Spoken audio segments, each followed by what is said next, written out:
కొరకు ఎవరు?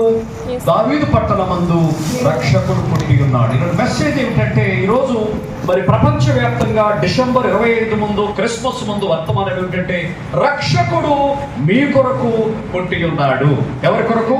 రక్షకుడు మీ కొరకు పుట్టి ఉన్నాడు. ఎవరైనా, అందుకనే మరి లూకాసు వార్త 19:10 కూడా మనం చూస్తున్నప్పుడు అక్కడ స్పష్టంగా రాయబడింది. లూకాసు వార్త 19:10, నశించిన దానిని వెతికి రక్షించుటకు మనుష్య కుమారుడు ఏమయ్యాడు? ప్రత్యక్షమాయను అని రాయబడింది.